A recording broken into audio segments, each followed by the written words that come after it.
Pemirsa, kasus-kasus intoleransi terus mewarnai perjalanan sejarah Indonesia sebagai bangsa yang terdiri dari berbagai suku, ras, dan agama. Namun, di balik kasus-kasus intoleransi yang terjadi, terdapat sejumlah wilayah di Indonesia yang mampu menumbuhkan kultur toleransi di tengah keberagaman entitas masyarakatnya. Salah satunya adalah di Kota Singkawang. Nah, saya akan melihat bagaimana potret toleransi di kota yang katanya berhasil meraih predikat pertama sebagai kota paling toleran di Indonesia.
Setibanya di Singkawang, mata saya langsung tertuju pada satu tugu yang cukup unik.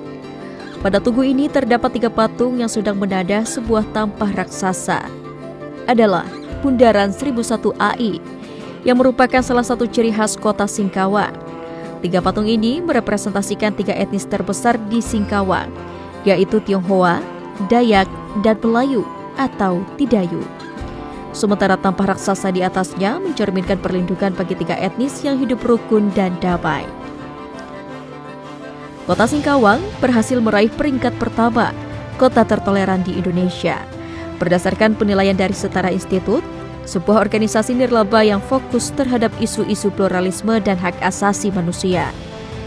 Hal ini membuat saya penasaran bagaimana peradaban awal kota ini, sehingga terbentuk sebuah kultur toleransi yang mengakar di setiap individunya.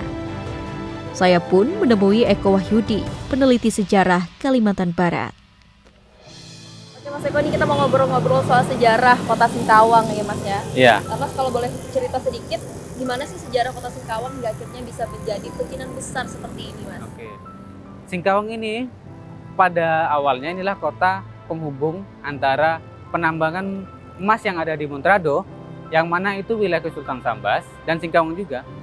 Dan ketika ada konflik-konflik di antara kongsi pertambangan emas itu, mayoritas pekerja tambang yang terdapat konflik itu pindah ke Singkawang. Posisinya yang strategis dan kerap dijadikan pintu masuk bagi para pedagang pada sekitar abad keempat, menjadi titik awal nilai-nilai toleransi dan pluralisme masyarakat Singkawang terbangun. Pada masa itu, para pedagang itu ada yang Tionghoa, ada saudagar dari India, dan ada dari Arab. Nah, khusus untuk Arab, khusus untuk India atau Keling, sama Tionghoa, ini yang 2 ras ini yang membangun rumah ibadah berdampingan. Mempertahankan nilai-nilai toleransi di tengah masyarakat yang plural dibutuhkan kerja keras. Pemerintah berperan penting dalam menghasilkan berbagai kebijakan dan pendekatan untuk meminimalisasi potensi konflik di tengah kehidupan bermasyarakat. Hari-hari besar keagamaan pun dimanfaatkan pemerintah setempat sebagai wadah untuk mempersatukan umat dari berbagai kelompok di kota Singkawang. Saya kira itu adalah bagian dari pendekatan untuk kita mendorong bagaimana dinamika kehidupan masyarakat di kota Singkawang ini yang sangat beragam dan multikultural, tetapi juga harmoni dalam satu nilai-nilai keluhuran persahabatan dalam rumah besar kota Singkawang. Di kota Singkawang terdapat 2 desa yang meraih penghargaan sebagai kampung moderasi beragama dari Kementerian Agama pada Agustus 2023, yaitu Desa Nyarumkop dan Sijangkung. Praktik nilai-nilai toleransi di Desa Sijangkung dapat kita lihat dari momen sembahyang kubur, yang merupakan tradisi membersihkan makam leluhur bagi kaum Tionghoa. Warga dari berbagai suku yang ada di Desa Sijangkung turut membantu ritual rutin suku Tionghoa ini berjalan dengan baik. Seumpama ini ya, kita contoh yang biasa aja lah ya. Idul Fitri mereka main ke rumah, ketika mereka Imlek kita juga main ke sana. Ketika kita ada kematian pun kita juga ngumpul. Baik mau kau yang meninggal orang Cina, ya kita kumpul semua. Nah kumpul, kau agama apa, kita tidak memandang dari dia agama apa, tidak. Tapi kita anggap semua itu satu keluarga.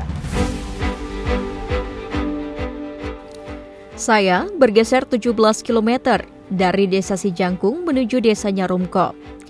Kedatangan seorang misionaris pada tahun 1916 membuat peradaban Katolik cukup kental di wilayah ini.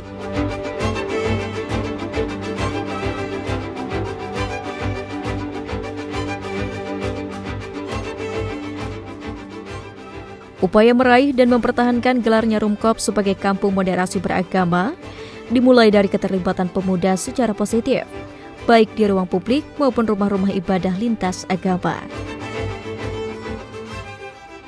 Melihat keberagaman itu nggak mesti kamu siapa, tapi tidak. Kami tetap satu. Inilah Singkawang sebenarnya. Kita menjadi contoh buat yang ada di seluruh Indonesia ini. Dengan adanya suku yang beraneka ragam malah lebih mempererat kekeluargaan. Biarpun kita beda suku, agama, kita saling bergaul, gotong royong, kerja bakti, membersihkan lingkungan, tempat wisata, ibadah.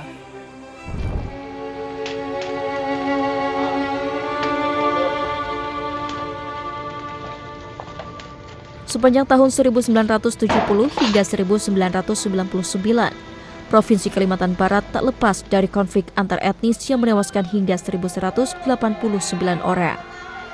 Presiden buruk ini menjadi refleksi bagi pemerintah Kota Singkawang untuk terus mengedepankan kerukunan antar umat guna menghindari berulangnya sejarah kelam. Orang tidak boleh hanya melihat kondisi saat ini. Ini kalau kita menoleh ke belakang, ini daerah ini menjadi lokus yang boleh kita sebut sebagai bagian dari penggalan sejarah tragedi kemanusiaan, di mana ada tragedi kerusuhan sosial antara suku tertentu dan suku tertentu. Terus kita berjuang, kita merefleksikan apa yang kita peroleh dari rangkaian itu, pembelajarannya, menimbulkan kesadaran bersama.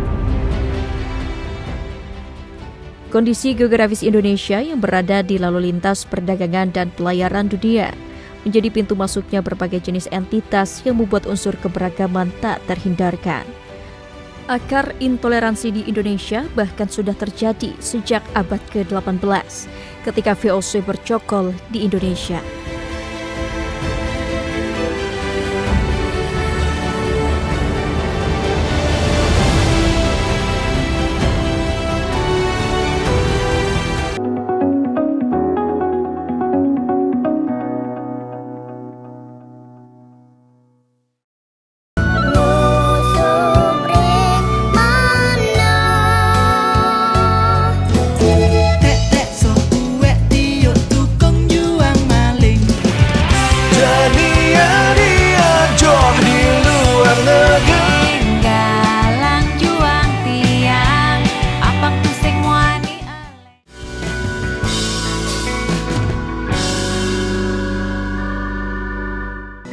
Ayo komunikasikan bisnis, event, atau pengumuman Anda di Koran Jawa Pos Radar Bali. Kontak WA 0877 5087 5999 atau email grafisiklan.radarbali@gmail.com. Jawa Pos Radar Bali, lugas dan tuntas. Diakuinya Candi Borobudur sebagai situs warisan budaya dunia oleh UNESCO menjadi poin penting. Penyelenggara pemilu juga menjadi sorotan, terutama untuk memastikan kepercayaan masyarakat terhadap bisa kita interpretasikan sebagai adegan bela diri yang saling menjadi. Ini yang menjadikan berbeda. Artinya ketika kita mendidik anak-anak,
Fenomena intoleransi di Indonesia telah ada sejak abad ke-17, di mana VOC atau Perkumpulan Dagang Hindia Timur Belanda datang untuk menguasai sumber daya alam Indonesia atau yang saat itu masih bernama Hindia Belanda.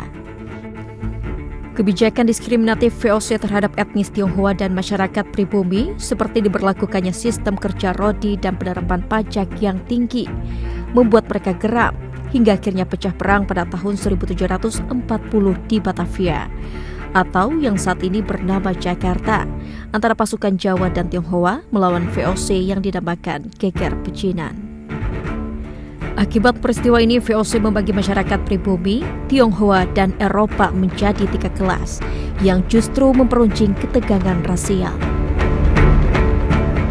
Kalau kita merujuk pada asal mula intoleransi, salah satu milestone-nya menurut saya adalah peristiwa Perang Geger Pecinan. Ketika itu pasukan Jawa dan pasukan Tionghoa berperang melawan VOC tahun 1740, tahun 1743. Akhirnya mereka kalah perang. Ketika kalah perang, sesudah kalah perang diberlakukan berbagai aturan, antara lain pemisahan hunian warga Tionghoa dari warga Jawa, ya. Itu jadi dikenal istilah pecinan dan lain-lain. Sebelumnya hubungan ini sangat cair. Kemudian relasi sosial itu semakin terkotak-kotak ketika tahun 1800-an Belanda memperlakukan politik apartheid, 3 golongan penduduk masyarakat asli di lapis paling bawah, masyarakat atas Eropa dan bangsawan, dan masyarakat di kelas tengah adalah warga yang disebut Vreemde Oosterlingen atau masyarakat timur asing. Ya, ini orang Tionghoa, orang Arab, termasuk juga orang Armenia dan juga Jepang.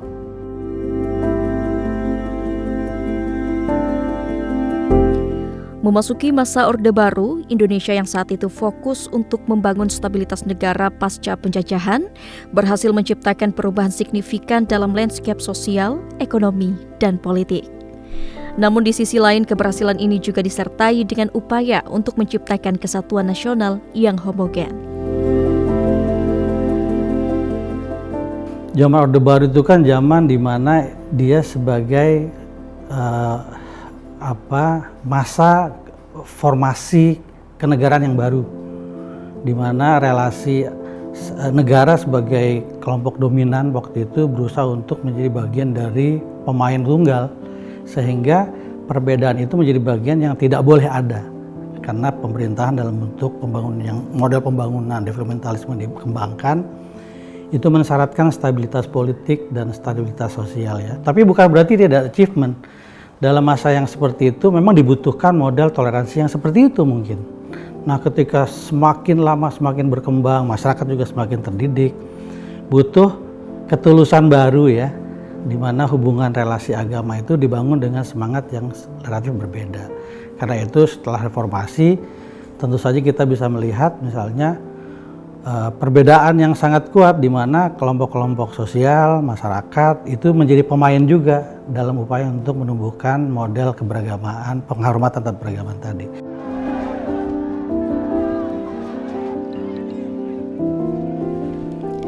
Sebagai bangsa yang heterogen, konflik antar kelompok adalah peristiwa yang tak terelakkan. Sejumlah konflik dalam skala besar mewarnai perjalanan panjang sejarah bangsa Indonesia. Mulai dari kerusuhan Mei 1998, konflik Ambon 1999, konflik Sampit 2001, pengusiran Ahmadiyah 2006, dan masih banyak lagi.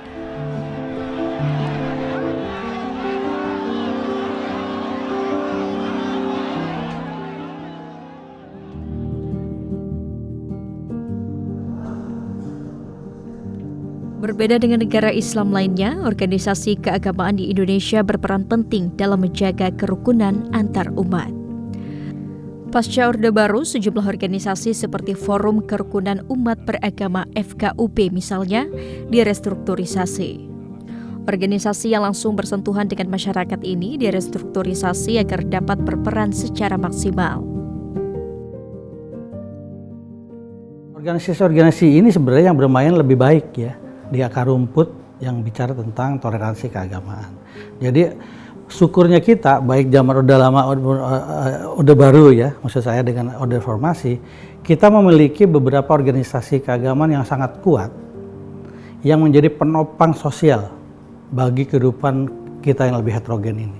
Yang itu tidak dimiliki oleh beberapa negara muslim misalnya di Timur Tengah atau di Afrika.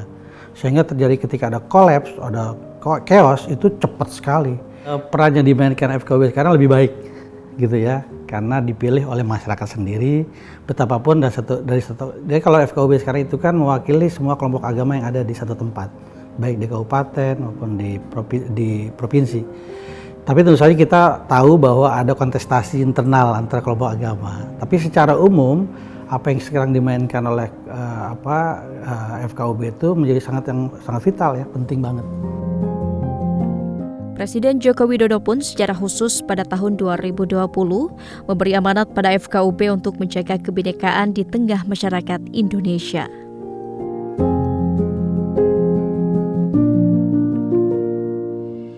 FKUB hendaknya menjadi tenda bangsa yang mengayomi semua umat beragama dari beragam kelompok. Komitmen ini harus tertanam kuat dalam kesadaran para tokoh dan aktivis FKUB di semua tingkatan. Upaya lain untuk menjaga toleransi dan kerukunan antar umat beragama di Indonesia adalah pembangunan rumah ibadah yang saling berdekatan. Hal ini merujuk pada peraturan bersama Menteri Agama dan Mendagri nomor 9 dan 8 tahun 2006. Memang perlu upayanya, mungkin salah satunya itu didekatkan gitu sehingga ada bareng-bareng, dan kemudian anak-anak itu nggak alergi, nggak mudah kemudian antipati kira-kira begitu. Jadi Indonesia ini harus menjadi referensi dan destinasi dunia terkait dengan kerukunan umat beragama. Dan tadi kearifan lokal di beberapa daerah itu banyak, cuman belum banyak diekspos saja, dinaikkan levelnya ke level internasional.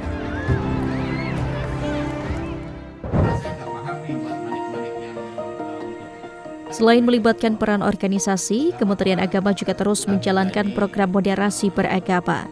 Sebuah program yang dirancang untuk mendorong pemahaman dan praktik beragama yang mengedepankan nilai-nilai toleransi, inklusivitas, dan moderasi di tengah-tengah masyarakat melalui dialog antar agama, edukasi dan pelatihan, hingga pemberdayaan pemuda. Pemerintah punya program moderasi beragama ya. Mungkin istilah ini sendiri juga ideasi sudah menjadi gerakan prioritas ya, program prioritas pemerintah. Dan mungkin ini awal dari kesadaran kolektif dari penyelenggara pemerintahan bahwa memang negara seperti Indonesia yang heterogen kayak gini itu harus di-manage dengan cara yang heterogen juga.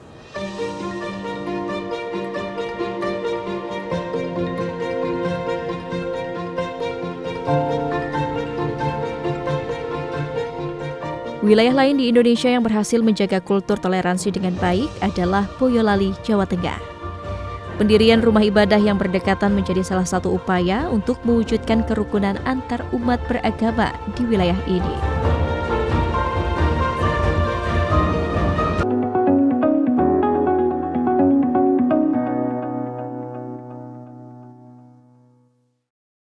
Pan Sofia itu sebetulnya sebuah kampus yang didirikan oleh para entrepreneur muda di tahun 1989.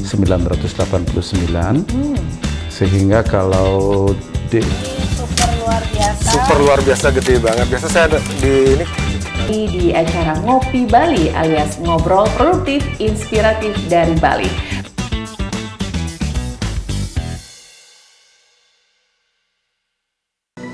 Ayo komunikasikan bisnis, event, atau pengumuman Anda di Koran Jawa Pos Radar Bali.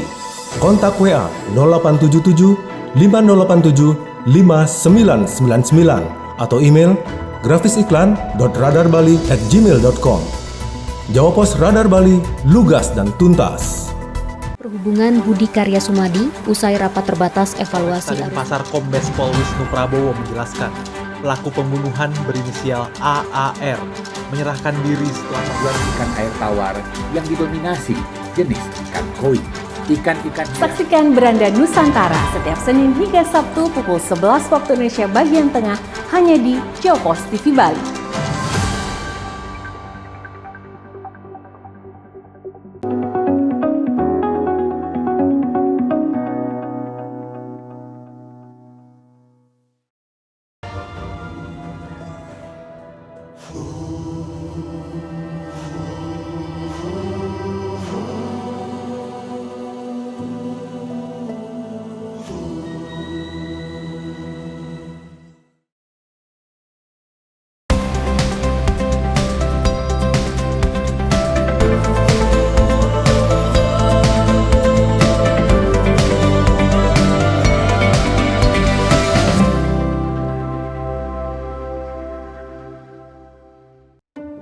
Pemirsa, Jawa Tengah sempat disebut sebagai wilayah yang kerap mengalami sejumlah konflik antar umat beragama. Namun, terdapat salah satu wilayah di Jawa Tengah yang minim akan konflik antar umat beragama. Nah, saat ini saya sedang berada di Boyolali, Jawa Tengah. Dan di kawasan tempat saya berada saat ini, berdiri 5 rumah ibadah dengan kokoh dan ini menjadi salah satu wujud toleransi yang telah terbangun dengan baik di wilayah ini. Mari kita lihat bagaimana interaksi sosial antar umat beragama sehingga semangat toleransi dapat terus dijaga dan masyarakat dapat hidup rukun dan damai meski berbeda keyakinan.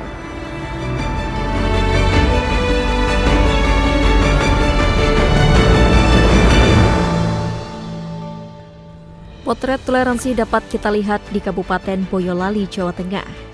Tepat di sudut Kabupaten Boyolali, yakni Kecamatan Mojosongo, berdiri kokoh 5 rumah ibadah yang dibangun berdampingan di lahan seluas 13,3 hektar. Saya pun melihat langsung satu persatu tempat ibadah lintas agama yang didirikan sejak tahun 2015 di kawasan ini. Ini memberikan satu nuansa bahwa Boyolali ini memberikan satu nilai lebih terhadap toleransi yang ada di umat beragama yang ada di Boyolali. 5 umat beragama. Kultur toleransi di Boyolali juga terus dibangun melalui tradisi, budaya, dan kearifan lokal wilayah setempat.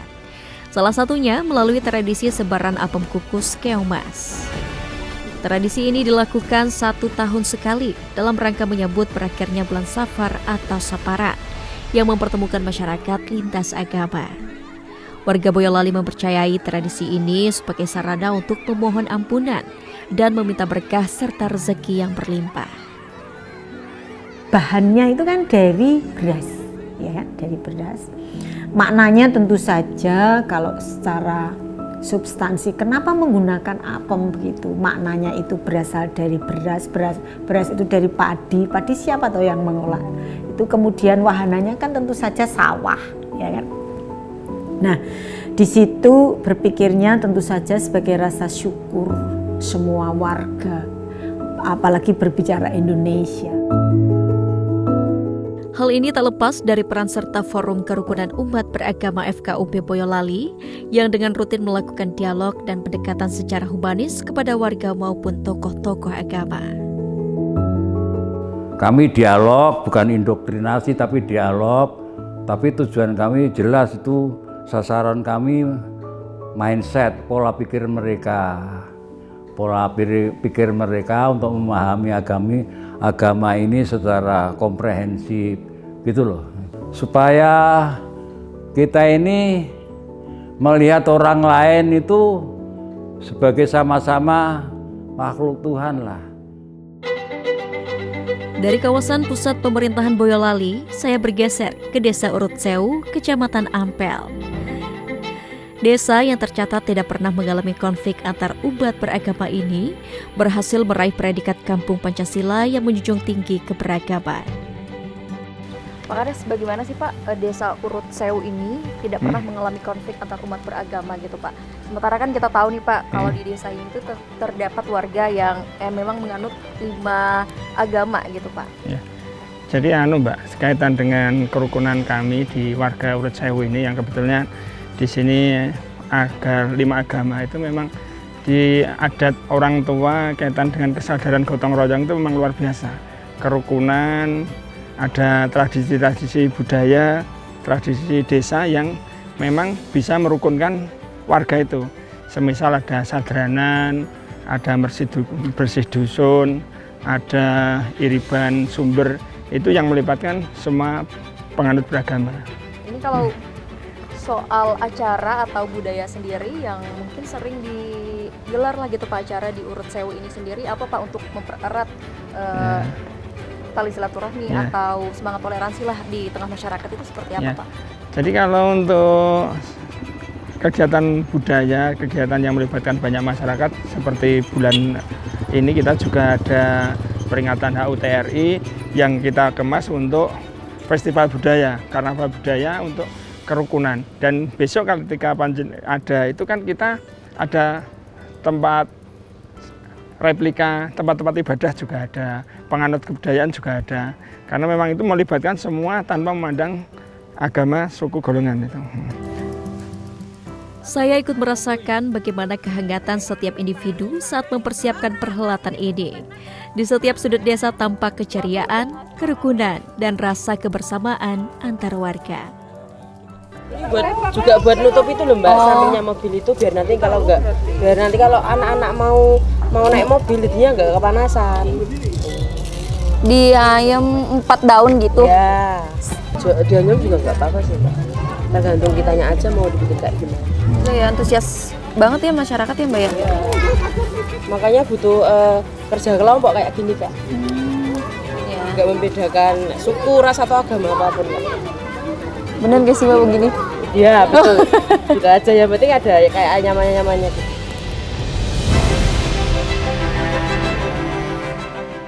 Indonesia ada karena keberagaman.